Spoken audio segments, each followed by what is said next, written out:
oui soit oui. C'est Jésus qui l'a dit. Et l'apôtre Paul va reprendre ce principe, que ton oui soit oui. Pourquoi est-ce qu'il a dit ça? C'est parce qu'il est possible que dans son oui se cache le non. Et on découvre ça quand les gens disent oui peut-être, je vais voir, je vais réfléchir. Est-ce que vous connaissez tout ça? Ça, ce sont des gens qui disent oui dans lequel se cache un non. Oui peut-être, oui je verrai, oui je vais réfléchir. Ça veut dire que le oui n'est pas oui. Le oui est aussi un non. Et pendant plusieurs semaines, nous avons vu le oui de Jésus, le oui des disciples, le oui de Dieu à travers ses promesses. Et aujourd'hui, eh bien, j'aimerais lire le passage qui nous concerne depuis le début de cette série, 2 Corinthiens chapitre 1er, versets 17 et 18. L'apôtre Paul va reprendre cette pensée et va la développer encore plus pour les chrétiens. Est-ce qu'en voulant cela, j'ai donc usé de légèreté? Ou bien, mes résolutions sont-elles des résolutions selon la chair? Alors, notez bien ça, des résolutions selon la chair. Ça, c'est des décisions qui on reste dans l'ambiguïté. De sorte qu'il y ait en moi le oui et le non. Voilà le problème. Il y a en moi le oui et le non. Aussi vrai que Dieu est fidèle, la parole que nous avons adressée n'a pas été oui et non. Alors il y a, dans les paraboles, comme on parle beaucoup des paraboles en ce moment, eh bien il y a une parabole où on est vraiment dans ce sujet-là. Et en fait, elle est remarquable, la parabole. Et c'est la parabole des deux fils. Et alors nous allons lire cette parabole et le contexte de la parabole dans Matthieu chapitre 21. Et c'est les versets 28 à 32. C'est Jésus qui parle.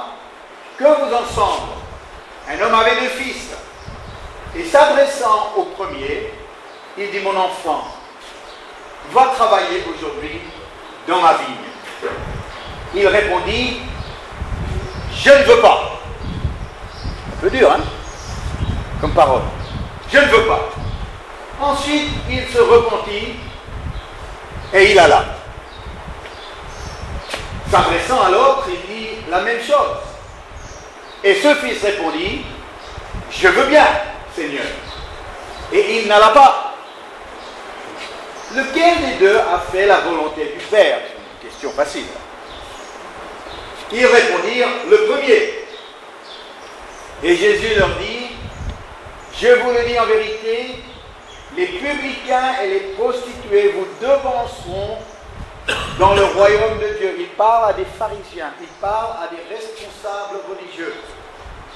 Les publicains et les prostituées iront au ciel avant vous. C'est ce qu'il est en train de dire. Car Jean-Baptiste est venu à vous dans la voie de la justice, et vous n'avez pas cru en lui. Mais les publicains et les prostituées ont cru en lui. Et vous, qui avez vu cela, vous ne vous êtes pas ensuite repentis pour croire en lui. Alors ici, il s'agit d'un père qui parle à ses fils. On a tout de suite une parabole qui parle de nous chrétiens, fils de Dieu. Il ne parle pas à des étrangers, il ne parle pas à des gens qui ne sont pas en relation avec Dieu, il parle à des fils de Dieu. Il parle à des fils qui sont appelés à faire la volonté de Dieu. Et il les envoie, il leur parle très gentiment, il dit, mon enfant, c'est rempli de tendresse, mon enfant, va travailler aujourd'hui dans ma vigne, mais est-ce que les fils iront travailler dans la vigne? La question, elle est là. La vigne, c'est le lieu de travail de Dieu. C'est là où il y aura des fruits. Et Dieu veut des fruits. Et pour avoir des fruits, Il faut des fils bosseurs, des fils travailleurs, des fils qui l'envoient faire un travail et qui vont l'accomplir. C'est la volonté de Dieu. C'est par cela que la volonté est faite. C'est par cela qu'on peut mesurer si la volonté de Dieu est faite ou bien pas. Par le travail qui est fourni et les fruits qui sont ramenés. Alors, est-ce que ces deux fils vont répondre à cet appel d'aller travailler? Ou bien est-ce qu'ils vont être comme un jeune qui s'est exprimé sur Internet, un jeune plutôt paresseux de nature, et ça arrive, on peut être paresseux, mais au moins il avait l'honnêteté de le reconnaître. Alors il écrit ceci sur Internet. Bonjour, en gros, je vous explique mon problème. J'arrive pas à devenir de tempérament bosseur. Dans mes études, je ne sais pas bosser à fond, sans céder aux tentations d'aller sur le PC, les jeux vidéo, Facebook, envoyer des textos, écouter de la musique, regarder la télé, sortir avec mes amis. Vous allez me dire que j'ai pas de volonté, et c'est un peu vrai. Et j'aimerais bien changer ça, mais ne me dites pas juste « et de la volonté ». Ce qui m'aiderait le plus, à mon avis, c'est des témoignages de gens dans mon cas, des idées pour réduire les tentations ou ne pas y céder concrètement. Évidemment, je rêverais d'une baguette magique qui me rendrait sérieux, bosseur, d'un coup, sans devoir continuellement lutter contre moi-même. Et il termine son petit speech avec un PS. PS, l'idée de supprimer à 100% le PC est malheureusement exclue.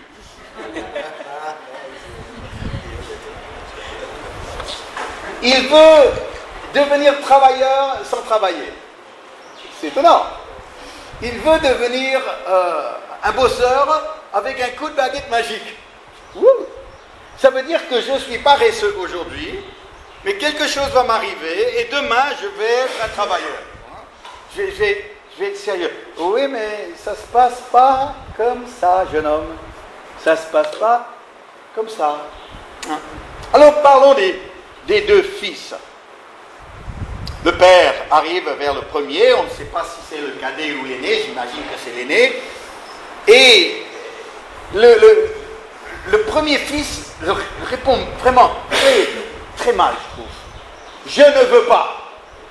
On ne parle pas comme ça à son père.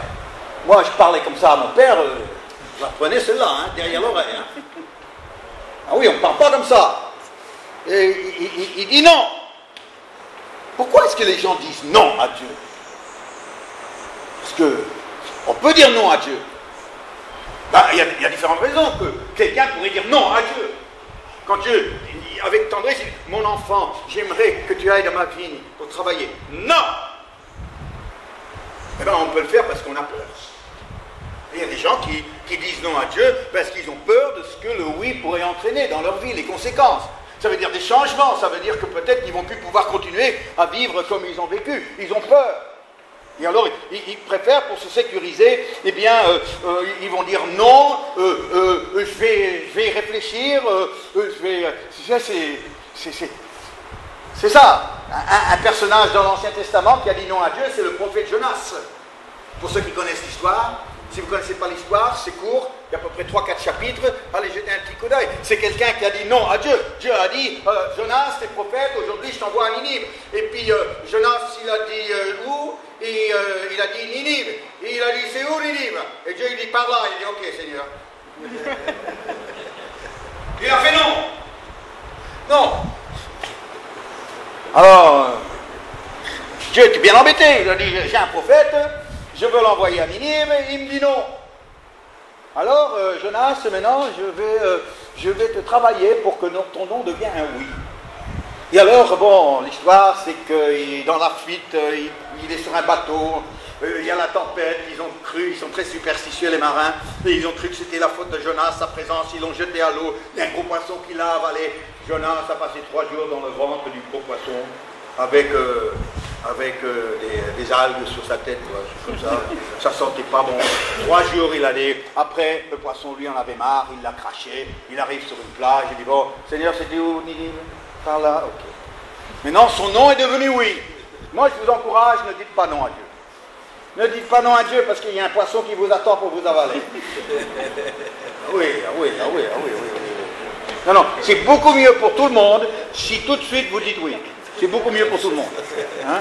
Alors, rappelez-vous de ça. Mais il y a une autre raison pourquoi les gens disent non à Dieu. Par pure rébellion. Par pure rébellion. C'est le refus d'obéir à l'autorité. Non.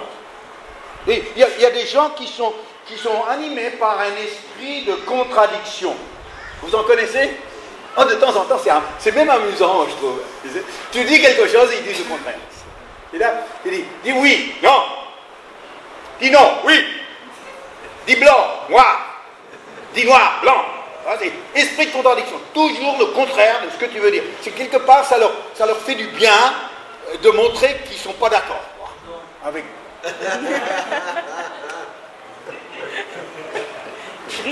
Mais les parents, c'est pas vrai que les enfants passent une phase comme ça aussi, de toujours dire non. À 2 ans. 2 ans. Non. Ils ont un plaisir, je sais pas ce que c'est pas le plaisir, ça donne presque l'impression de pouvoir s'imposer à des adultes. Non. Alors, tu dis, fais ceci. Non.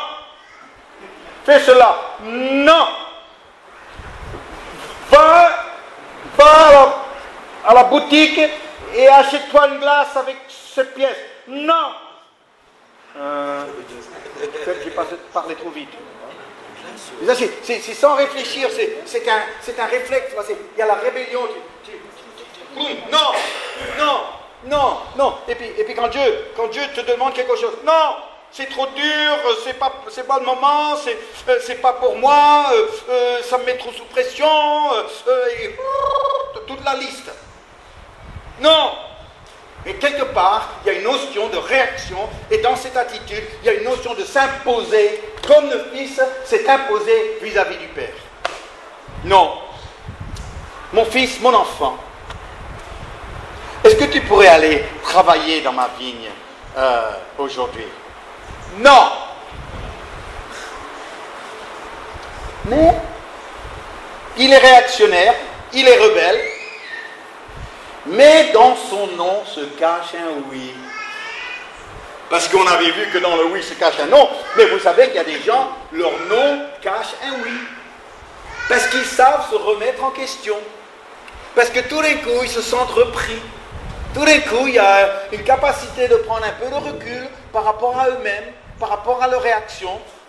Et que finalement, ils disent, j'étais un peu vache avec papa. Après tout ce qu'il fait pour moi, et puis il demande de faire ça, et puis moi je le réponds comme ça. Je ne suis pas bien avec ça. Écoute, je vais pas aller m'excuser auprès de mon père, je vais discrètement aller à la vigne, il va le découvrir, il va être tout content avec moi.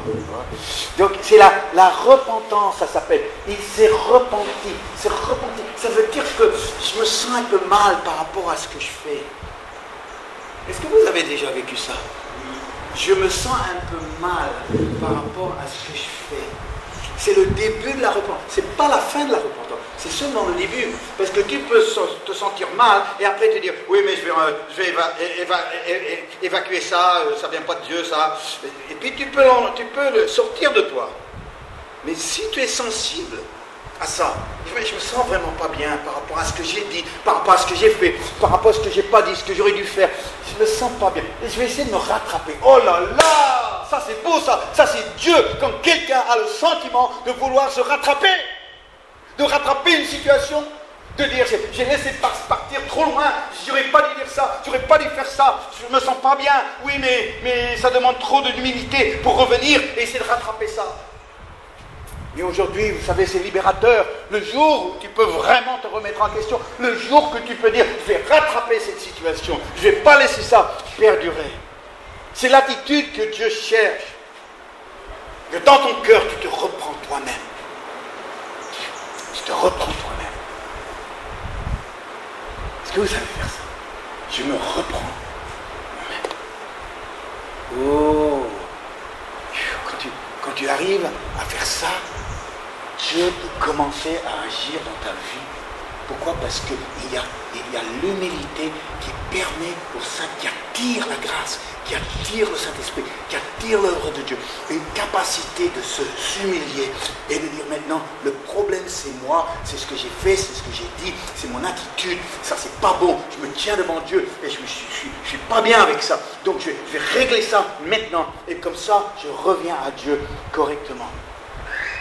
Il y avait une dame qui était venue dans notre église à Paris et elle était médecin. Et amenée par une voisine qui était membre de notre communauté. Et la femme médecin, vous connaissez les médecins, n'est-ce pas, Catherine, Béa, les médecins sont des scientifiques de formation. Et donc, ils ont une formation qui parfois peut être une déformation, mais ça c'est notre système éducatif parfois. Eh bien, cette dame, elle est arrivée dans cette réunion vraiment avec son esprit très cartésien, très scientifique, très médecin. Et puis là, dans la réunion, la louange a commencé et tout de suite, elle a commencé à flipper parce que son éducation commençait à réagir. Et puis, il y avait des gens qui tapaient dans les mains, les chants étaient des chants de joie et passionnés. Il y a des gens qui levaient les mains, ça chantait en langue. Et la dame, et puis tout de suite, les mots fusés, les gens sont des gens simples, c'est des gens manipulés, c'est une transe collective, c'est l'effet de foule, c'est tout ça était bombardé. Pourquoi? Parce qu'il y avait un refoulement de tout son côté. Je suis dépassé par ce que je vis là et j'essaie de rattraper tout ça, tout maîtriser. Cette dame-là a donné sa vie à Jésus ce jour-là. Je trouve bien. Elle a donné sa vie à Jésus. Et aujourd'hui, c'est une femme chrétienne engagée qui aime la louange. C'est elle qui lève les bras, qui chante et puis qui exprime toute sa joie. À la fin de la réunion, j'ai parlé avec elle. Et elle m'a dit, j'étais là, et le premier quart d'heure, c'était terrible. Il y avait tout ça qui remontait en moi, toute cette réaction, et tout le nom qui était en moi. Quand tout d'un coup, dans ma tête, est venue une voix, dans ma tête. Arrête tes raisonnements, laisse-toi porter. Et elle a dit, je me demandais qui me parlait, et j'ai décidé, ok, maintenant j'arrête tout ça, et je vais juste me laisser porter. Et ce jour-là, elle a été visitée par Saint-Esprit. Boum! Et elle a donné sa vie à Jésus. Et sa vie a été transformée. Mais le nom doit être très fort dans une personne. Le nom par rapport à Dieu, le nom par rapport à sa volonté, le nom par rapport à un travail à fournir pour Dieu. Et la première réaction, c'est une réaction pour toutes les raisons qui peuvent être là. C'est non. C'est non. Mais est-ce que quelqu'un qui a un nom en lui, est-ce qu'il est condamné? Est-ce que c'est fichu pour lui? Eh bien, apparemment, non. Parce que dans cette histoire, on découvre un jeune qui peut changer dans sa tête son raisonnement. À la sauce de la pub pour Danone, il y a quelques années, pour les flancs Danone. Je suis sûr que vous allez vous en rappeler. Il y avait un jeune garçon de 10 ans face à la caméra et qui a un air un peu désagréable. Et il a devant lui un petit pot de flan Danone. Et il dit, moi, j'aime pas les flans. Voilà ce qu'il dit. Moi, j'aime pas les flans. Et après, il prend la cuillère, il joue un peu avec le flan, puis il met ça dans la bouche. Puis il recommence. Et il finit le flan. Après, il regarde la caméra un peu bête. Et il dit, c'est seulement les imbéciles qui ne changent pas d'avis. Vous vous souvenez de cette chose-là? C'est seulement les imbéciles qui ne changent pas d'avis. Qui sont entêtés. Pourquoi? Eh bien, pour la pure raison qu'ils ne veulent pas admettre qu'ils avaient tort. Ça, c'est dommage, c'est comme ça. On s'entête pour la seule et unique raison qu'on ne peut pas admettre qu'on a eu tort. Alors ici, ça c'est le premier fils. Mais le deuxième fils, le second, Il n'est pas du tout comme son frère, deux tempéraments très différents. Le premier fils, c'est du rentre-dedans. Le deuxième fils est beaucoup plus sournois. Et il va dire ce que le père veut entendre. Mon fils, va travailler dans ma vigne aujourd'hui. Et il me dit, oui papa. Ah mon fils, je suis fier de toi. Tu vois? Papa est fier de son fils parce qu'il a dit oui. Mais si le premier fils avait un oui dans son nom, le deuxième fils avait un gros non dans son oui. Je sais que c'est un peu compliqué si vous n'avez pas suivi la série. Hein. Mais lui il dit oui, sauf qu'il n'y va pas. Ah là là là là là là. Ça veut dire qu'il est un mou. Ça veut dire qu'il n'a pas de parole. Ça m'agace. Ça m'agace. Quand quelqu'un me dit quelque chose et ne le fait pas. Et on a presque l'impression qu'il savait déjà quand il me l'a dit qu'il n'allait pas le faire. J'ai un voisin qui a fait ça dernièrement. Oh là là. Bon, j'ai rien dit. Mais il m'a dit, devant moi, je vais faire ça. Cet après-midi, 6 mois plus tard, il n'y a rien. Non, mais il m'a regardé dans les yeux. Il m'a dit, pour éliminer cette nuisance sonore, cet après-midi, je vais faire ça. 6 mois plus tard, toujours rien de ça.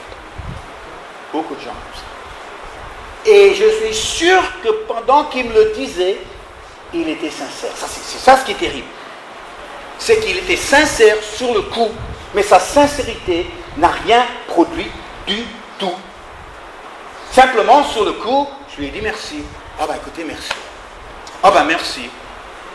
Et moi, comme un imbécile, je l'ai remercié 3 fois. Je l'ai remercié 3 fois pour quelque chose qu'il n'a pas fait.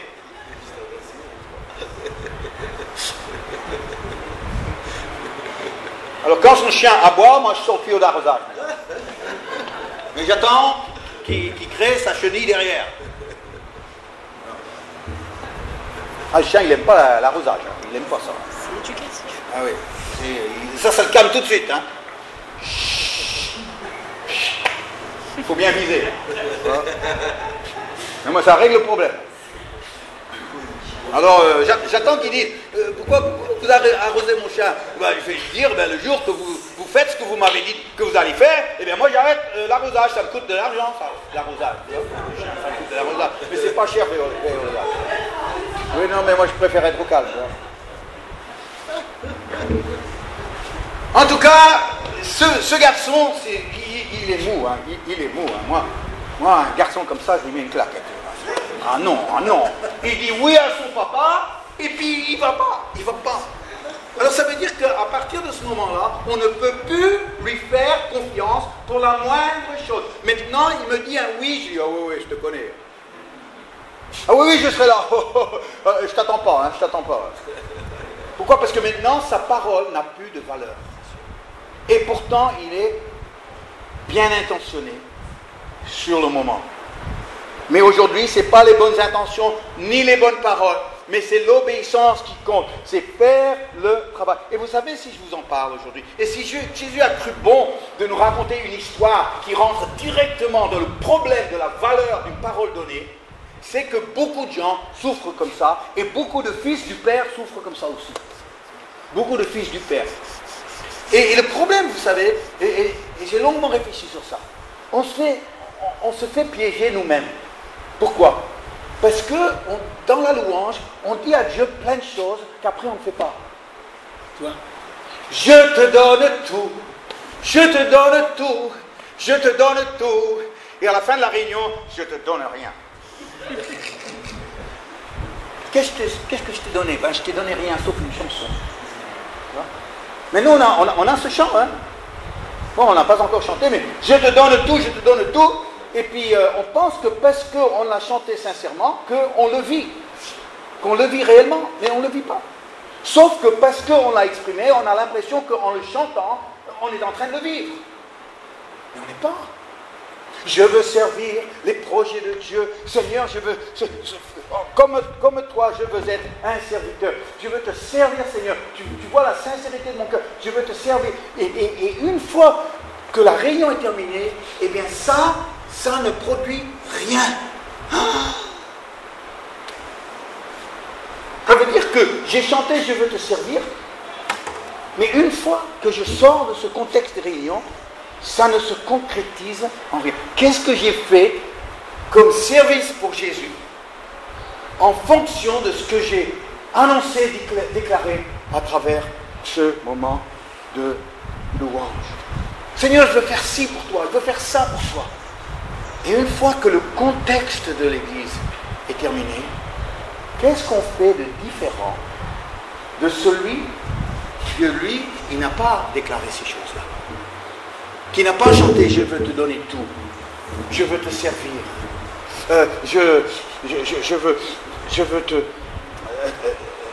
veux faire ta volonté, Seigneur. » On est dit « Je veux faire ta volonté. » Et après, quelle est la volonté de Dieu? Ah, bah si c'est ça, non, alors non, surtout pas. Et c'est ça que Jésus était en train d'affronter les pharisiens sur cette question-là, parce qu'eux arrivaient avec leur belle déclaration. Et ils ont dit, votre belle déclaration ne produit pas des ouvriers dans la vigne.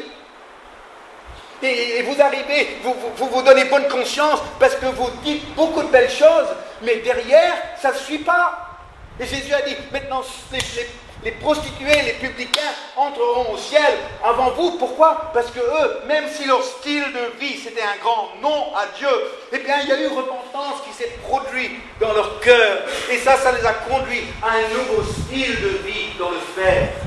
Tandis que vous venez avec vos belles phrases, mais derrière, c'est creux. Et puis, vous les répétez à longueur de journée. Et derrière, il n'y a pas des vies qui se sont données au Seigneur. C'est déroutant. C'est déroutant parce que moi, je parle à moi-même en disant ça. Je parle à moi-même. Les belles choses qu'on dit. Les belles choses qu'on exprime, que ce soit dans la prière ou le chant. Mais qu'est-ce que ça produit à la longue? Et ensuite, Jésus parle de Jean-Baptiste. Vous imaginez, il y avait deux groupes de personnes qui venaient chez Jean-Baptiste. Il y avait les prostituées et les publicains qui venaient pour se faire baptiser parce qu'il y avait un oui très fort dans leur cœur. Il y avait la repentance. Il y avait un changement de cœur qui allait produire un changement de vie. Et ils se sont fait baptiser pour annoncer ça. Mais il y avait aussi les pharisiens qui venaient aussi pour se faire baptiser par Jean-Baptiste.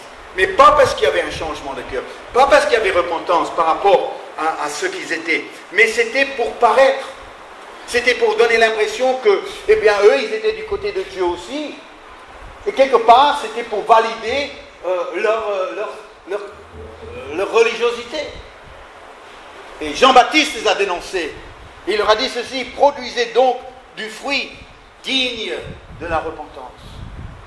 Jean-Baptiste, c'était toute une question de repentance. Les gens venaient parce qu'ils étaient repentis, ou les gens venaient pour donner l'impression d'être repentis. Pas la même chose.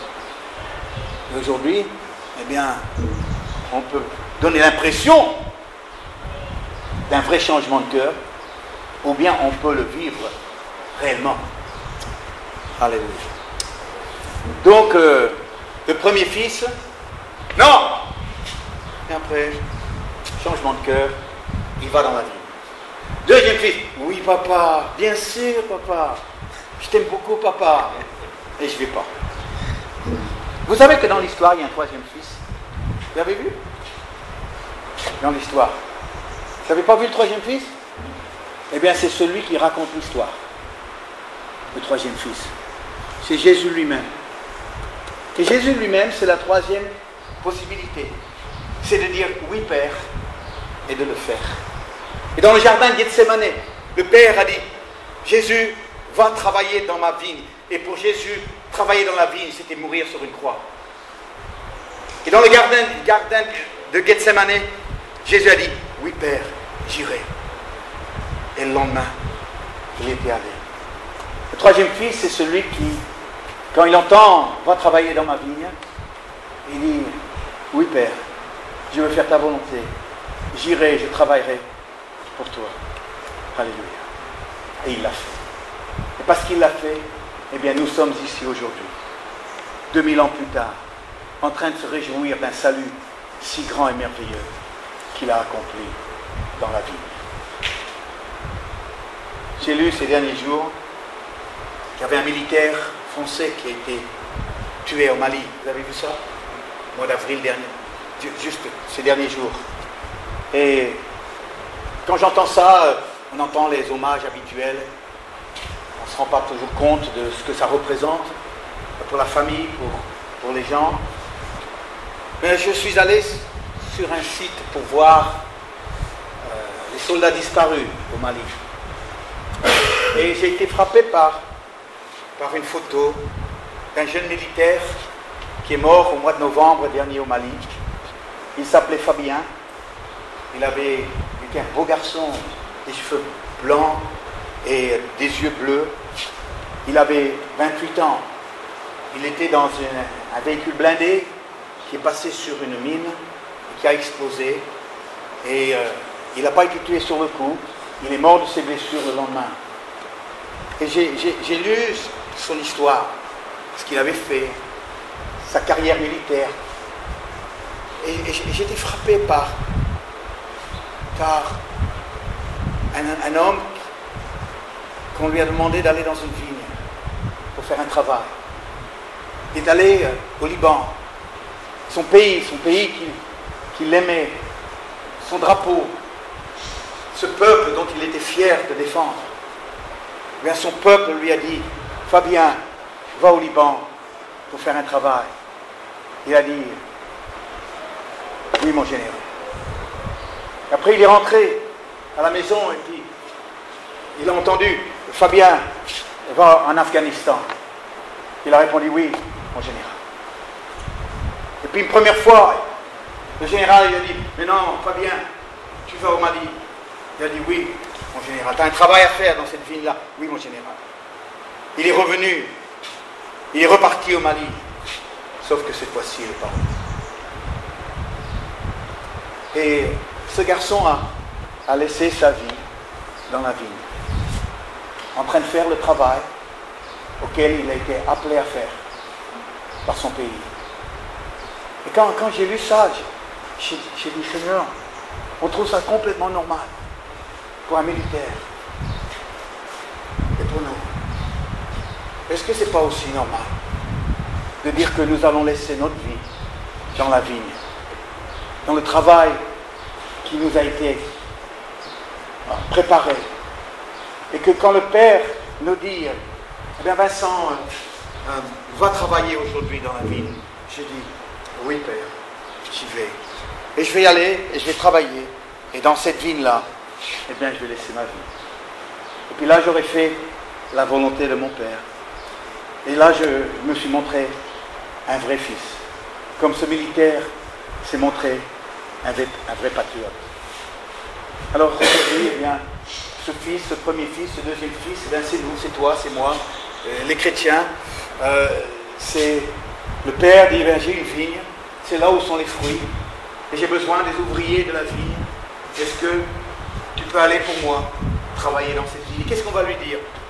On va lui dire non? Ainsi, dans ton nom, il peut y avoir une repentance, eh bien, si d'abord tu dois lâcher ton nom, eh bien lâche-le, mais reviens vite dessus, reviens vite dessus. Ou bien si tu dis oui, Seigneur, bien sûr, et tu n'y vas pas.